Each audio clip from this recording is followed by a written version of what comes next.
Can I help you? I'm supposed to have an appointment with Dr. McKay. Oh, sorry. Please come in, and please call me Catherine. Oh. Hi. You're Dr. McKay. I am. Well, I certainly, I've always had a positive view of, talk therapy and it was something growing up that, most of the kids in my community anyway thought of that kind of thing as for crazy people. But, that was always strange for me. We talked about our feelings a lot in my family, so I've never had a negative view of them. I guess the tricky thing is, I don't want to do a disservice to an entire profession. But at the same time, this character is new and inexperienced and young, and she's not very good at her job. So, I guess I just hope that people realize that that's not indicative of an entire group of people.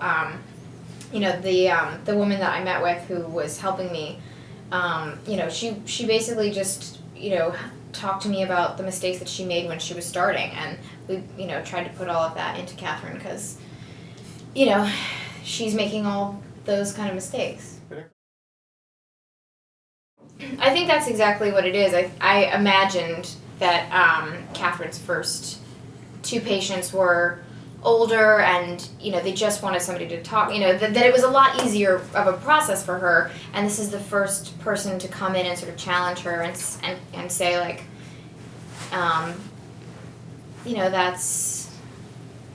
that's sort of a cliche, or that's not helping me, to really call her out. So I think, she really finds Adam to be a challenge, and when she's challenged is when she's really at her worst, and when she sort of retreats into her textbook and says all the wrong things while trying too hard to say the right things. I mean, we had to do a kind of fast track because we had 20 minutes we went from meeting each other to shooting the scene where I gave him my number in 20 minutes. So, we just kind of tucked ourselves into this storage room with the director, and we read, our entire storyline out loud for the first time so that we could at least kind of get it out in the universe or something. And then we went and shot it, and all credit in that scene is to Joe. I've never done romantic scenes before, or flirtatious scenes, I guess. And I looked at him and I just thought, like, does he find me really charming, or is he just really good at this? Obviously, it was the latter, but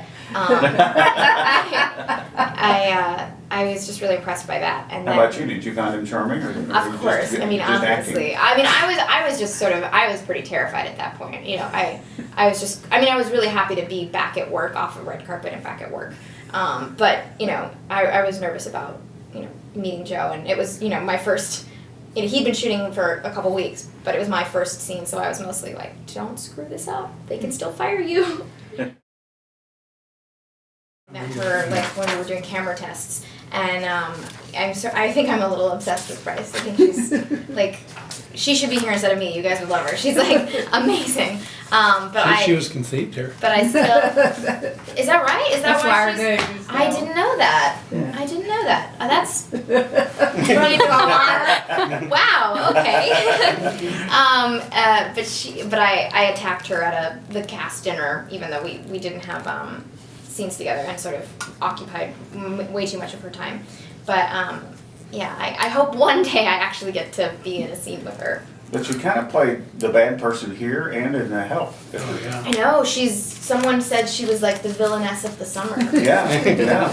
I know, which is crazy. I genuinely think there's something to the idea that the smartest people play dumb the most convincingly, and the kindest people play mean the most convincingly. Jason Schwartzman plays so many mean, twisted characters, and he is above and beyond nice. And it's the exact same thing with Bryce. She's so good at being, you just want to strangle her. And she's, it's because they're so, they, are concerned about being conscientious people. And, I think it's because they're thinking about, things that they're sensitive to, and, what sort of the what not to do. It's almost like they have a better understanding of passive aggression and, you know, like ways that we slight each other because they are so concerned with trying to do the opposite. I mean, that's my theory, because it's actually really fascinating. The people that I've met that play villains so well are like crazy nice. Or maybe they're just being nice because they play such mean people. I guess, to me, the most exciting thing in the world is when somebody says something that's more honest than I would have been brave enough to say. You know, when I look at something like that and go, I wish I had been brave enough to say that. And, you know, you don't always find that.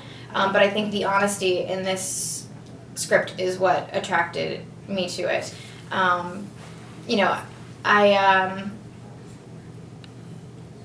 I wish there was a science to picking movies, but if and to acting, you know, I mean, but if there was, you know, anybody could do it. We're all just trying to figure it out forever, I think, unless somebody's not telling me something.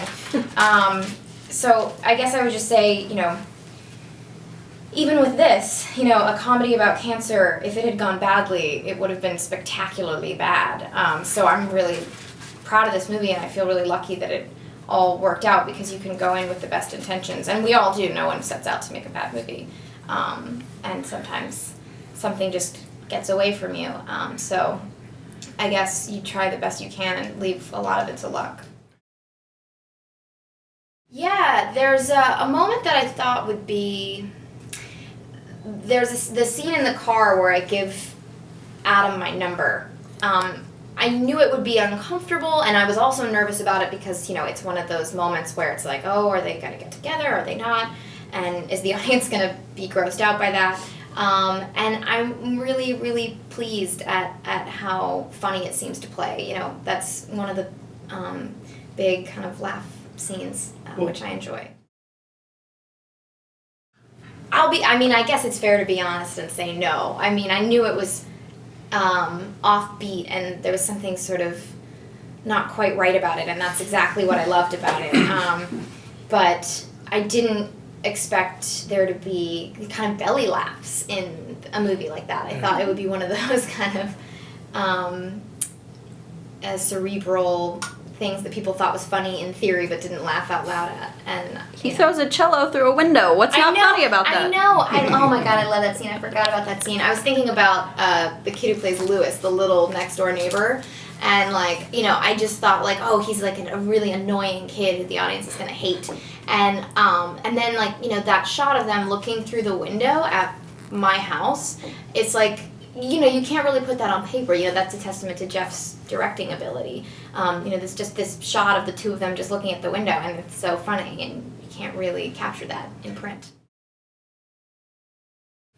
Yeah, I mean, I guess, you know, I would say they're similar really only in that they are both young professionals, you know, I mean, because Natalie in Up in the Air is efficient and proud and ambitious, and she thinks she's a genius,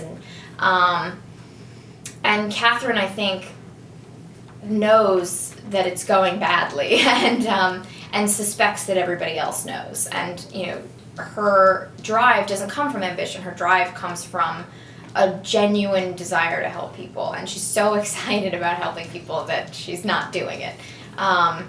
So, you know, I guess what attracted me to her was the idea that she's sort of the opposite side of the coin, you know, that she is starting out at something, but she's terrified that she doesn't know what she's doing, and you know, that vulnerability is so on the surface. Well, you know, I think, you know what, I think that right after Up in the Air, like, this was perfect, and it was one of those things that was not only great, but personally I was really excited about doing it. And then, you know, there was kind of a moment where I thought, like, there was a little bit of pressure to pick, like, the next perfect thing. And then also, you know, after Up in the Air, I got offered everything that was, like, the ambitious, unfeeling, icy, you know, precise, and it was just like, come on, you know, can someone have a little imagination? And that's eased off a little bit, and I'm also that's the thing. No, but you know, but you know, people warned me that would happen, that people only see you one way. So I that's eased off a little bit, maybe just time, I don't know. And then, and also I'm just trying to relax and choose things where I'm going to have fun doing them, you know. I want to get up in the morning and be excited about, you know, oh, we get to shoot this scene today, and not be worried about, you know, making some crazy perfect film. So I'm trying to enjoy work again, not be so nervous about it. It's a funny thing to not have any more Twilights left to do, because it's been a constant presence in the back of my mind, like, oh, when am I shooting the next Twilight? So to have that kind of question come up in my head and be like, never, is sort of odd. But, you know, it feels like mission accomplished, I guess. I'm sure more so for the people who spend more time on those sets. And I have a comedy called Rapturepalooza. I'm in What to Expect When You're Expecting, and a cop drama called End of Watch. And that is what is up for me. I would love to, and I guess I just keep thinking right now, please nothing really great come along, because you know, I know that it will, and I know that I will feel, you know, wholly compelled to go and do something at the most inconvenient time. But I'm actually looking forward to that moment as much as I'm worried about it. You know, it's hard to say. If it had been 18, it would have been different. But at 12, you have no concept of what's going on. You think you're invincible, and I think that insecurity. I mean, that suspicion that everybody else knows you don't belong comes a little later. You know, I think I was putting a lot of what I was going through into this movie, because I felt like I didn't belong on these red carpets. I didn't have any business kind of at these parties and pretending to be a movie star. So I certainly, when I read this, I could relate. So I was really excited to have this as my personal therapy. Sorry, if you don't mind, how old are you? 24. You're 24, wow. So what are you, like Doogie Howser or something? Who? Doogie Howser, the teenage doctor. Does he work here? No,